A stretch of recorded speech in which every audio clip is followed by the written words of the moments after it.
Hello, everybody. Thanks for joining us here on the ice on ASTV, brought to you by Case Financial Group, Toby Hockey, Dokespoke Fuels, and the Parliament Hockey Academy. Wayne Kozier, my computer went on a little bit of a tryptophan diet. It got a little slower over the weekend. Do apologize for the late start, everybody. But Wayne, glad to have you back. I see you're repping the most famous and maybe infamous team that the Winnipeg Jets don't like in terms of playoff, the Edmonton Oilers. And I'm surprised you're not wearing a Kings sweater or a Kings jersey right now. You know what? I just happen to have this sweater, the Oilers, and there's kind of a story behind it. Let's take a second to share that with your viewers. So it's not like I'm a big Oilers fan. I like the Oilers. I like the Jets. I like a lot of teams. But about 10 years ago, a young Swedish kid was building with us that was playing for the Regina Pats. And he was good friends with Magnus Pajärvi, who went on to be a big star for the Edmonton Oilers. And so it was a few years after he graduated from the Western Hockey League. He was back from Sweden here. And so he took us to an Oilers game. And Magnus Pajärvi provided me and my family complimentary tickets in the VIP section. And I needed to have an Oilers shirt of some sort to wear there. And this is what came out of that. So there's the story behind it. There's the story to the shirt. I'm okay with the story then. I'll let it go. I'll let it go for now. Your phone's been ringing off the hook, Wayne, and it's not because of people you didn't invite over for Thanksgiving weekend, nor the amount of tomatoes you have that you got to pawn off to everybody. But tell us why the phone's ringing off the hook, Wayne, and why it's a good time to be a free agent or a player looking for a place to play. Well, it's an extremely busy time of year for all GMs and coaches and teams and players and parents, I guess, because there's a lot of, the trickle-down effect, we'll call it, or the domino effect. So as the higher leagues kind of start to set their roster, and I mean, it starts as high as the NHL, it trickles down to the American Hockey League, that trickles down to the East Coast Hockey League, which trickles down to the Western Hockey League and United States Hockey League and the junior leagues and so on and so forth. So ultimately, there's players that maybe can't make that next level, so they get sent down to their previous team, which then creates probably the effect that it's going to bump another player that's on that roster today. And again, so that player then goes down to the next league. So bottom line is there's a lot of churn at every level at this time of year, and that's normal and to be expected. And, in addition to that, the USHL is an example. Today is the cut down day. Teams have to go from 5 overagers to 4 overagers. So everybody's ensuring to get cut down to that. It's this weekend, I believe, for the WHL. They have to be down to their 3 20-year-olds. So that's creating some movement in the Western League. And again, all that movement at the higher levels then goes to Junior A, and then Junior A leads to movement at Junior B and to Midget AAA. And so just a lot of things on the go. And I've even had some calls from Europe because there's some teams over in Europe that are lacking some players because the COVID situation and stuff. Some players decided not to return and stuff. So just a lot of demands on, players needing places to play or teams wanting players to play. So if players are being advised, by the teams, the organizations they wish to play for, and they're not making that team, is this as good a time as any to kind of spread their wings and say, I've never been to places like San Diego or Sweden or Minsk or places that, the NA, for example. And we know even the parity of the Junior A programs in Western Canada, where you look at how many 20-year-olds can be on an MJ roster compared to an SJ roster. And last time I checked, Estevan's holding championships this year, and they wouldn't mind having a more mature 20-year-old squad, perhaps. So tell us a little bit about how a player would go from, let's say, one league to the next in a short period of time, but making sure that all the T's are crossed and the I's are dotted, so there's no hiccups along the way. Yeah, exactly. I mean, I guess the first point is make sure and use a trusted advisor if you don't know how to navigate the system, because certainly a trusted advisor can help you find a suitable opportunity for you as a player. And I know it's an extremely stressful time for parents at this time of year, and the players, of course. But I think it's even worse stress for the parents is, their player or son or I guess daughter in the women's hockey gets sent down, and it's, finding them a place to play. There's tons of places to play. I get calls still weekly, teams looking for players. And of course, it's at typically the lower levels, and that's just the way it works. But there's a lot of independent leagues, such as the USPHL, which, you cite the San Diegos and Ontario, California teams that I'm affiliated with. Certainly they're open and looking for players right now. And so junior A cuts, that's a perfect fit for people to go down there, get greater exposure to the NCAA and ACHA college coaches. And, because many players are chasing that dream and, have a good year down there. Then you work your way up to the North American Hockey League or the USHL, or heck, if you want to come back to the junior A leagues in Canada, you can do it, but it's a great opportunity. And also there's a lot of independent leagues in Canada and junior leagues now, which we'll call tier 3 or junior B, that I get a lot of calls for.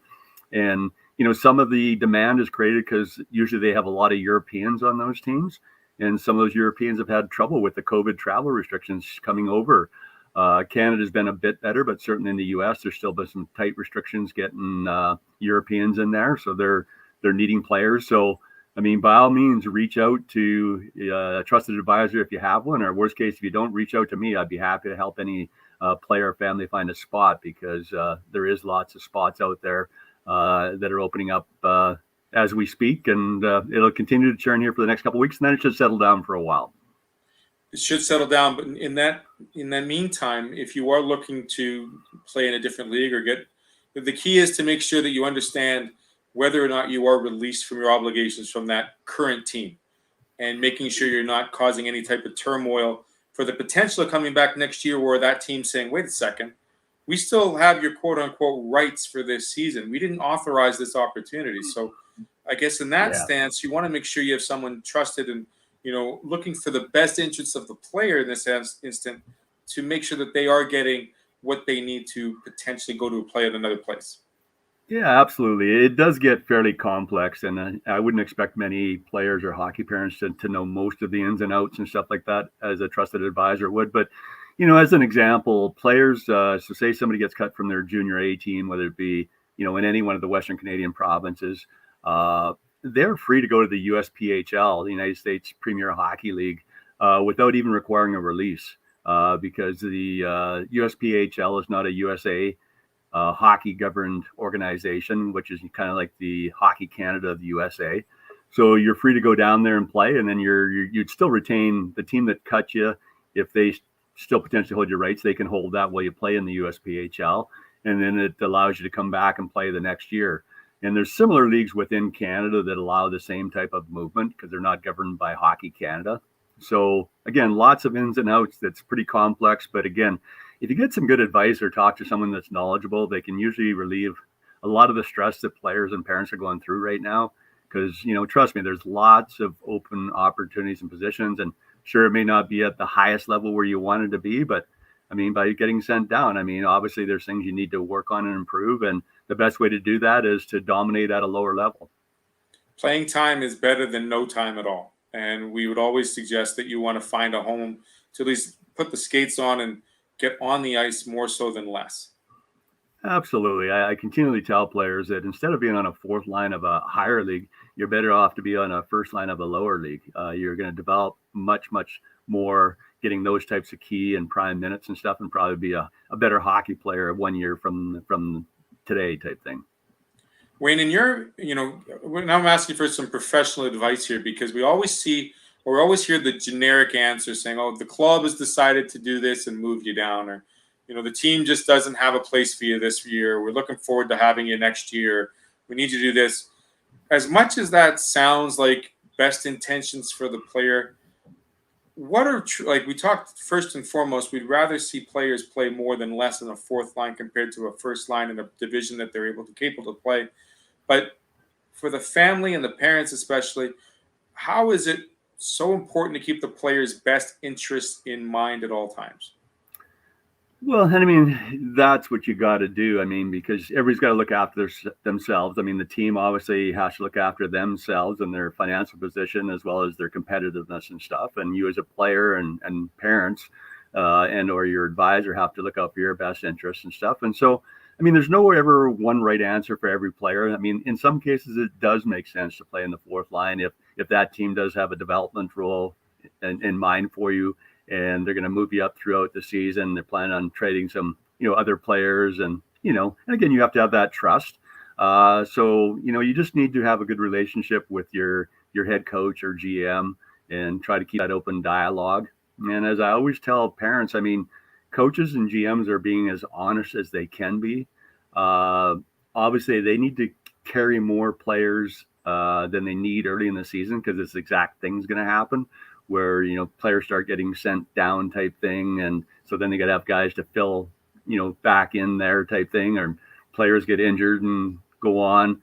People get homesick and leave. So, they always are carrying extra players, just like you and I, as far as our budget, we like to keep a few extra bucks in the bank in case, we hit a hard time or else you're boring credit. And it's a little bit of an analogy to a hockey team. I mean, that they got to carry some few extra players in the bank type thing to guard against all those different things that are happening. And like I say, after these cut down dates of the overages, some of the roster deadlines are, coming up fairly quickly, if not already in some of the leagues. And, it'll settle down until the January trade line here in Canada. Down in the U.S., it's quite a bit later. It's, I think, near the end of February for the USHL as their trade deadline and stuff. So that's when things will heat up again, and you'll see some movement that contenders are maybe going to look to pick up some of the older guys. And you mentioned like Esteban hosting this year for the national championships. I mean, obviously, they've loaded up pretty good already. I'm sure they're going to continue to look for potential upgrades, and the same is going to happen in the Western Hockey League and pretty much every league. And some of the teams will be sellers, and some of the teams will be buyers. Got a couple of weeks in the books already for the Western Hockey League, and junior hockey leagues have started here in Western Canada. The NHL starts up tonight. Looking forward to a little bit of action. I know Wayne's going to get on the comfy chair and grab his popcorn and get ready to get going soon. Yeah, absolutely. I'll be looking forward to the start of those games, and it'll be good to have all the live crowds and full capacity, I think, in most, if not all, the arenas. So it's going to be an exciting time for all hockey fans. Wayne, thanks for joining us here on Wayne's World. We'll look forward to chatting with you next Tuesday. Does it sound all right with you? Look forward to it, Theo. Have a great week. You as well. Work off that turkey now, buddy, okay? Start getting rid of those tomatoes. Joining us next, Kyle Nixon with the U15 Pilot Mountain program. They had a weekend in Notre Dame. Good old Wilcox, Saskatchewan. Well, I'll find out if there's still only one stoplight in Wilcox and one grain barrel. But nonetheless, it's a beautiful school and a wonderful program of excellence. We'll talk to him in their weekend, but also their weekend up ahead with some CSSHL action as well as some local action here on the ice. Welcome to Pilot Mountain Hockey Academy, your world-class academic and hockey training facility created to maximize each student's athletic and academic potential. Blackjack Stewart Arena, home of the Buffalo, is inside the 46,000 square foot complex, as well as a curling rink and other facilities. The students have a unique combination of successful, well-rounded education at Pilot Mountain Collegiate Institute and the professional hockey training in an encouraging community. The years of experience of on-ice coaching propel our students to the next level, both mentally and physically, in a professional environment.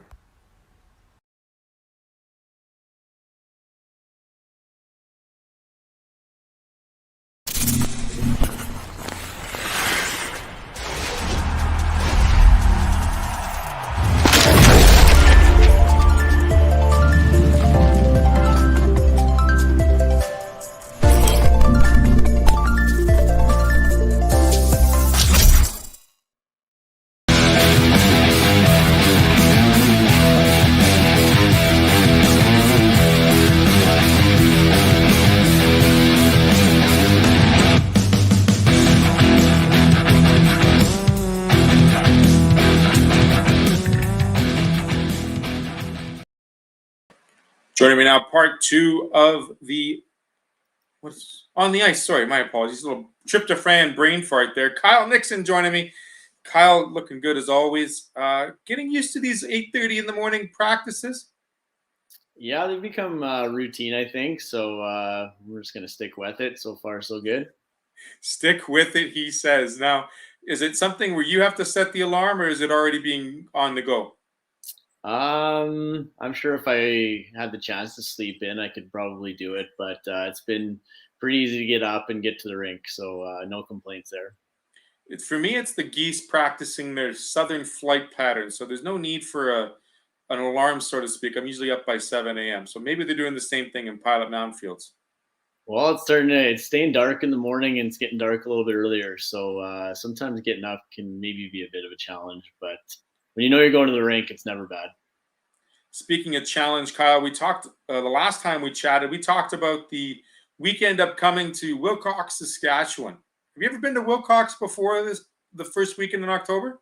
No, that's the first time I've been to Wilcox and first time I kind of saw the campus for the Notre Dame facilities. So it was pretty neat to be there. You walk into the rink and there's a lot of pictures on the walls, and some pretty famous hockey players have gone through that program. So that was actually a pretty neat experience.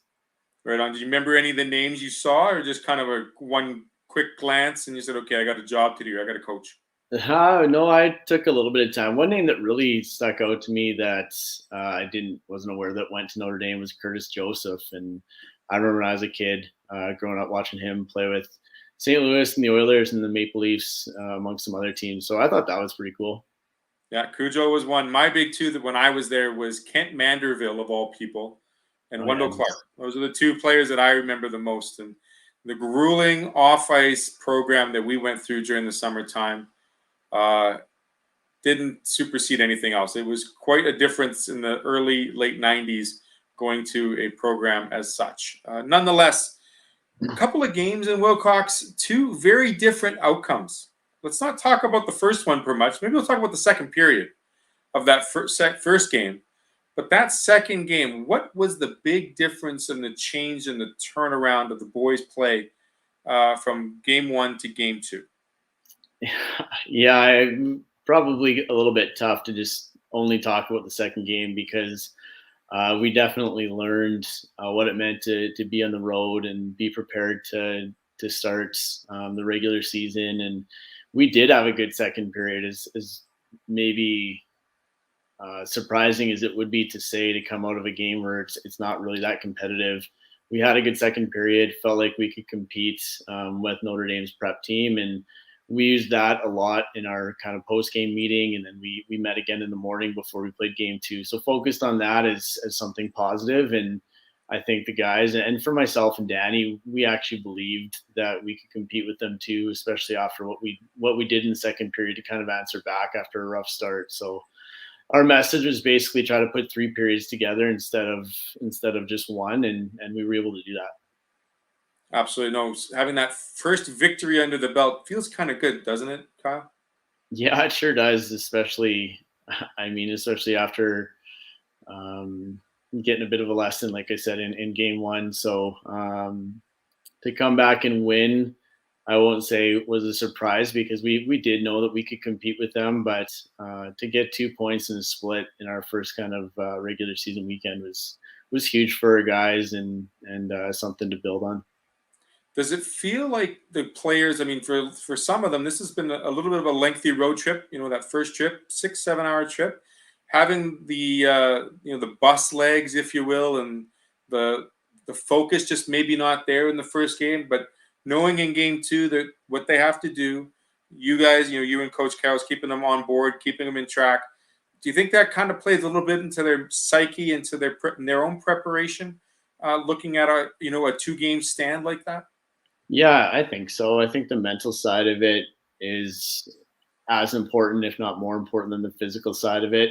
I think our guys need to continue to develop their skills and understand the team strategies that we're trying to practice every day. But when we were on the road, and I mean, it was a new experience for Danny and I. It was a new experience for a lot of those kids, and just going through that early in the year and noticing how you can make some adjustments that ultimately impact the game. I think it was a good experience. So our plan moving forward isn't going to be to just get shellacked in the first game and then try to figure it out in the second game, but definitely a good learning experience for us, and then hopefully we can remember what happened in our first weekend and be successful moving forward. Moving forward, before we start moving forward, Kyle, I remember last time you were on the show with us here on the ice, we talked about you planning every single minute of every single detail to make sure that they were very focused and busy the entire weekend on the road. Was that the case, or did you give them a little bit of play time? I mean, there's a lot of things to do in Wilcox. I mean, they could get lost in there. Yeah, I was actually pretty surprised at how small the town actually is. But when you get to the rink and you see their facilities and stuff, that's all pretty impressive. We stayed in Regina because it's only about half an hour from Wilcox. So we organized team meals. We did a little team building, found spot that had a bowling set up. So we decided that was something that our guys could do that wouldn't maybe use a ton of energy, but also be a little bit of fun. So that was important too, to get over what was a tough loss. And then we kind of regrouped the second day. So I think the whole weekend was on and off the ice was some version of successful, at least for the start of the year. Who's the better bowler, you or Coach Kels? I don't know. I don't think our bowling skills are that important anyways. So I maybe got him this time, but I don't know if that's really something I want to tell too many people. It's more about the team bonding. It's not about the score at the end of the frames. It's about teams. It's about team building, right? Yeah, I just had to make sure that those kids weren't rolling like 3 balls down the lane at the same time. Oh, 3 at a time while they were doing the trifectas. I do that once in a while too. It doesn't work out though. They had a few fun ideas. The scoring system gets screwed up. Yeah, well, it's pretty easy when it's just a big scoreboard up there. The kids don't have to think at all. They don't have to think at all. That's probably the best thing, considering how busy they were on the ice. Did they have a lot of schoolwork to do already, or was it something that was pretty much done prior to? Well, the way our weekend worked out, they were able to go to school until the middle of the day on Fridays. They only missed a couple classes. And I think we have a system, or at least a strategy in place to try to hold the kids accountable. I try to get them to have their teachers sign off on their courses that they're missing, what their current grade is, what assignments they're either outstanding or they might be missing that day, and then try to make sure that that's at least in the back of their brains while we travel. And then for me with the grade 8s, when I teach them all, it's a little bit easier for me to manage because I can kind of bring school with me on the road, or I can make sure that they're in theory done what they're supposed to be doing. There you go. You have a little bit of control over that one. Now, Kyle, this past weekend, Thanksgiving, what I didn't realize, or what I should mention to a lot of our viewers, is the U15 team is all billeted in and around Pilot Mount, correct? Yeah, that's correct. So what was it like during the Thanksgiving holiday? Was there a team group meeting? Was there a lot of discussions about how we might celebrate Thanksgiving together as a team, or was it something done with the billet families?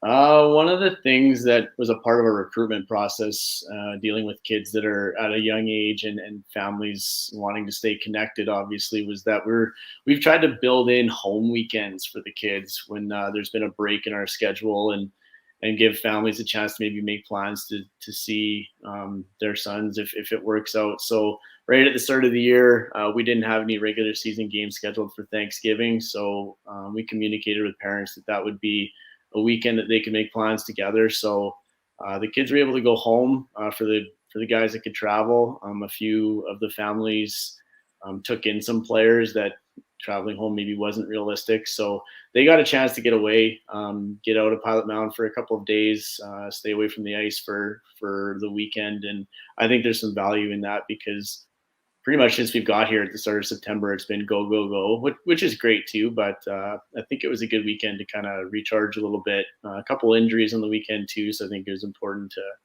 to deal with that. And that's kind of how we were able to work Thanksgiving, which I think worked out really well. Were you able to get home and visit family as well, Kyle, or did you stay in Pilot Mountain? Yeah, I just live in Russell, or that's where my family's from, and it's about a 3-hour drive. So I was able to get home for a few days and see my family, which was good for my mental health, I think, too. Absolutely. No. So now we have to plan for this upcoming weekend, a little bit different of a weekend. One opponent is a CSSHL opponent. The other is a local opponent. We're taking on the Edge program on Saturday. That tilt takes place around 1 o'clock in the afternoon at Blackjack Stewart Arena. That'll be followed by Sunday's game against the Southwest Cougars, and that's on the road in Souris. Is there a different plan of attack for both games, or is it where you just focus on Saturday first and then work on Sunday after Saturday's game without looking too ahead?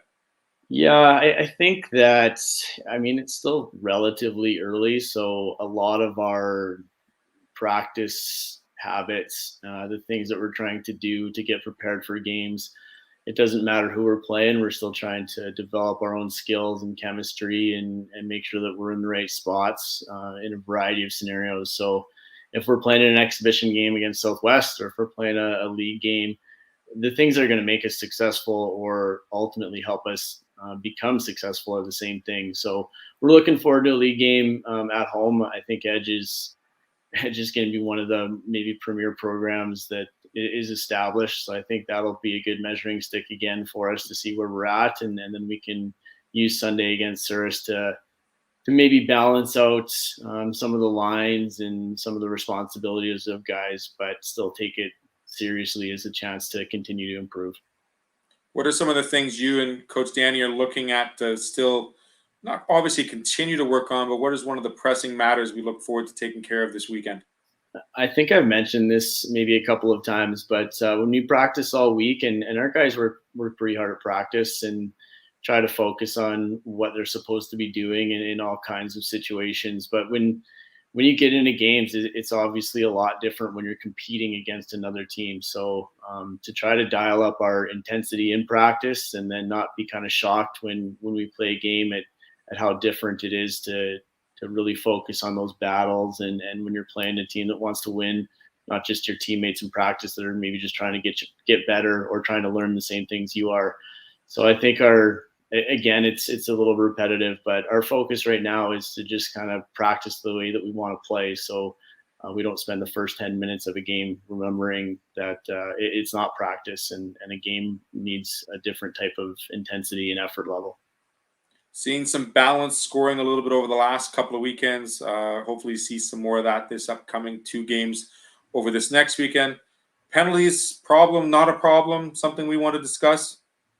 Our discipline's been pretty good, I think.